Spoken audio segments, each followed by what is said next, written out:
السلام علیکم دوستو، آج ہم بات کریں گے ایک ایسے نبی کی جن کا ذکر بائبل میں تو تفصیل سے ملتا ہے لیکن اسلامی روایات میں ان کے بارے میں محدود معلومات ہیں۔ یہ ہیں حضرت ناہوم علیہ السلام۔ حضرت ناہوم علیہ السلام بنی اسرائیل کے انبیاء میں سے ایک جلیل القدر نبی تھے۔ ان کا تعلق قبیلہ شمون سے تھا اور وہ الکوش نامی ایک چھوٹے سے قصبے میں پیدا ہوئے۔ بعض مورخین کے مطابق یہ قصبہ موجودہ شمالی عراق کے علاقے میں واقع تھا۔ ان کا زمانہ تقریباً 7ویں صدی قبل مسیح کا ہے، یعنی آج سے تقریباً 2500 سال پہلے۔ اللہ تعالیٰ نے جب حضرت ناہوم علیہ السلام کو نبوت سے نوازا تو ان کا سب سے بڑا مقصد اس وقت کی ایک طاقتور اور ظالم سلطنت کے خلاف آواز بلند کرنا تھا۔ یہ سلطنت تھی نینوا کی سلطنت۔ نینوا اس وقت کی دنیا کے عظیم ترین شہروں میں سے ایک تھا۔ یہ دریائے دجلہ کے کنارے واقع تھا اور اشوری سلطنت کا دارالحکومت تھا۔ نینوا کی تاریخ بہت دلچسپ ہے۔ اس سے پہلے حضرت یونس علیہ السلام کو بھی اسی شہر کی طرف بھیجا گیا تھا۔ جب حضرت یونس نے اہل نینوا کو عذاب علیہ کی وارننگ دی تو انہوں نے توبہ کر لی تھی اور اللہ نے ان پر رحم فرمایا تھا۔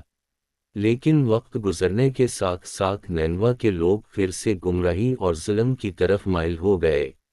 حضرت یونس کے بعد تقریباً 150 سال گزر چکے تھے۔ اب نینوا کے لوگ پہلے سے بھی زیادہ سرکش، مغرور اور ظالم بن چکے تھے۔ وہ اپنی طاقت اور دولت پر اتنے فخر کرتے تھے کہ خدا کو بھی بھول گئے تھے۔ اشوری فوجیں دوسری قوموں پر حملے کرتیں، انہیں غلام بناتیں، ان کے شہر تباہ کرتیں اور بے پناہ مظالم ڈھاتیں۔ نینوا کا شہر اس وقت دنیا کی ایک عظیم طاقت کا مرکز تھا۔ اس کی فصیلیں اتنی مضبوط اور بلند تھیں کہ لوگ سمجھتے تھے کہ یہ شہر کبھی فتح نہیں ہو سکتا۔ شہر کی دیواریں اتنی چوڑی تھیں کہ ان پر 3 رتھ ایک ساتھ چل سکتے تھے۔ یہاں کے محلات، باغات اور عمارتیں اپنی شان و شوکت میں بے مثال تھیں۔ لیکن اس ظاہری خوشحالی کے پیچھے ظلم، فساد اور گناہوں کا ایک سمندر موجود تھا۔ امیر لوگ غریبوں کا خون چوستے تھے، انصاف کا کوئی وجود نہیں تھا، جھوٹ اور دھوکہ عام ہو چکا تھا، اور بت پرستی اپنی انتہا کو پہنچ چکی تھی۔ ایسے ماحول میں اللہ تعالیٰ نے حضرت ناہوم علیہ السلام کو مبعوث فرمایا۔ ان کا پیغام بالکل واضح تھا، نینوا کی سلطنت کو ان کے ظلم و ستم کی پاداش میں تباہی کا سامنا کرنا پڑے گا۔ حضرت ناہوم نے اعلان کیا کہ اللہ کا عذاب آنے والا ہے اور یہ عذاب ناقابل تلافی ہوگا۔ حضرت ناہوم کی تعلیمات میں اللہ کی عدالت اور انصاف کا تصور بہت نمایاں ہے۔ وہ کہتے تھے کہ اللہ تعالیٰ رحیم اور کریم ہے لیکن وہ ظالموں کو بے سزا نہیں چھوڑتا۔ وہ صبر کرتا ہے لیکن جب عذاب بھہ جاتا ہے تو پوری شدت کے ساتھ بھہ جاتا ہے۔ انہوں نے نینوا کے لوگوں کو بتایا کہ تمہارا مال و دولت، تمہاری فوجیں، تمہاری مضبوط فصیلیں کچھ کام نہیں آئیں گی جب اللہ کا فیصلہ آ جائے گا۔ تم نے کمزوروں پر ظلم کیا، بیواؤں اور یتیموں کا حق مارا، جھوٹ کو اپنا شیوا بنایا اور خدا کو بھلا دیا۔ اب تمہاری تباہی یقینی ہے۔ حضرت ناہوم کی باتیں سن کر نینوا کے حکمران اور امیر لوگ ہنستے تھے۔ انہیں اپنی طاقت پر اتنا غرور تھا کہ وہ کسی عذاب کو ممکن نہیں سمجھتے تھے۔ وہ کہتے تھے کہ ہماری فوجیں ناقابل شکست ہیں، ہمارا شہر ناقابل تسخیر ہے، اور ہماری دولت لامحدود ہے۔ لیکن حضرت ناہوم پوری ہمت اور یقین کے ساتھ اپنا پیغام پہنچاتے رہے۔ انہوں نے کہا کہ اللہ کی طرف سے آنے والی تباہی ایسی ہوگی کہ نینوا کا نام و نشان تک مٹ جائے گا۔ یہ شہر جو آج اپنی عظمت پر فخر کر رہا ہے، ایک دن کھنڈرات میں تبدیل ہو جائے گا۔ حضرت ناہوم نے اپنی پیشین گوئی میں بتایا کہ نینوا پر پانی کا عذاب آئے گا، دشمن فوجیں اسے گھیر لیں گی، شہر کے دروازے کھل جائیں گے اور محلات تباہ ہو جائیں گے۔ انہوں نے کہا کہ جس طرح ٹڈیوں کا گول فصل کو تباہ کر دیتا ہے، اسی طرح تمہاری سلطنت کا خاتمہ ہو جائے گا۔ وقت گزرتا رہا اور نینوا کے لوگ اپنی عیاشی اور ظلم میں مگن رہے۔ پھر وہ وقت آیا جب حضرت ناہوم کی پیشین گوئی سچ ہونا شروع ہوئیں۔ تقریباً 612 قبل مسیح میں میڈیس اور بابلیوں کی فوجوں نے نینوا کا محاصرہ کر لیا۔ محاصرے کے دوران دریائے دجلہ میں طغیانی آئی اور شدید سیلاب آیا۔ یہ سیلاب اتنا زبردست تھا کہ اس نے شہر کی مضبوط دیواروں کا ایک حصہ توڑ دیا۔ دشمن فوجیں اسی جگہ سے شہر میں داخل ہو گئیں۔ جو لوگ اپنی فصیلوں پر فخر کرتے تھے، وہی فصیلیں انہیں بچا نہ سکیں۔ نینوا پر حملہ اتنا شدید تھا کہ پورا شہر تباہ ہو گیا۔ محلات جل گئے، خزانے لوٹ لیے گئے، اور عظیم اشوری سلطنت کا خاتمہ ہو گیا۔ حضرت ناہوم کی ہر پیشین گوئی حرف بے حرف سچ ثابت ہوئی۔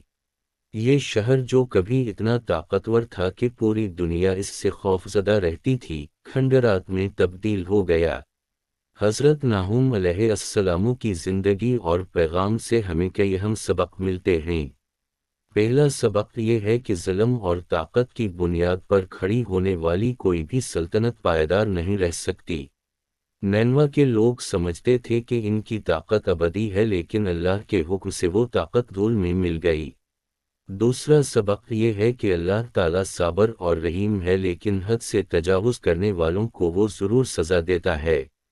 نینوا کے لوگوں کو حضرت یونس کے زمانے میں ایک موقع ملا تھا، لیکن انہوں نے پھر گناہوں کی طرف رجوع کیا تو ان کی تباہی یقینی ہو گئی۔ تیسرا سبق یہ ہے کہ دنیاوی طاقت اور دولت انسان کو اللہ کے عذاب سے نہیں بچا سکتی۔ نینوا کی مضبوط فصیلیں، طاقتور فوجیں اور لامحدود خزانے کچھ کام نہیں آئے جب اللہ کا فیصلہ آ گیا۔